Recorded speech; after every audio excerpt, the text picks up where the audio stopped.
I guess euphemistically, I like to think about getting people out onto the dance floor of life. If people aren't on the dance floor of life, what do you think most people are doing? They're wallflowers. So, I remember you see, I'm much older than you, but when I was in eighth grade, ninth grade, we had these things called sock hops at the gym in junior high and high school, and they would play some music or have a little band. And, people would always stand on the side of the gym walls, kind of waiting for somebody to ask them to dance. And, it's kind of like if you just passed a note saying Mary wants to dance with you. And, Hmm. somebody passed another note, hey, Jimmy wants to dance with you. They'd be more likely to dance, right? But instead, there's no notes like that usually. So maybe two people want to dance with one another, but they don't. So they're wallflowers. And even the word wallflower is kind of neat. It's like you're a flower, you're beautiful, but you're on the wall, which is how most people seem to treat their lives. It's like, well, I don't want to go out there. No, because once I go out there, then everyone's going to watch my dance.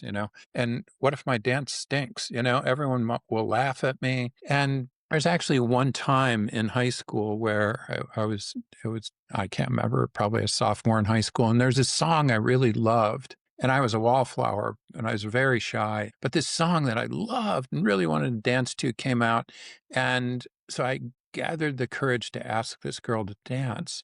And I was so into this dance, like I literally was closing my eyes and I was like turning around like this Yeah, crazy just letting person, it like rip, baby. twisting and turning. Yeah. I was totally into it. Yeah. And I was loving my dance, loving it. And then I opened my eyes at the song as the song was ending and everyone was surrounding me from the dance floor.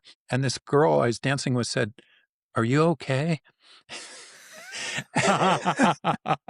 It was like she thought I was having a seizure.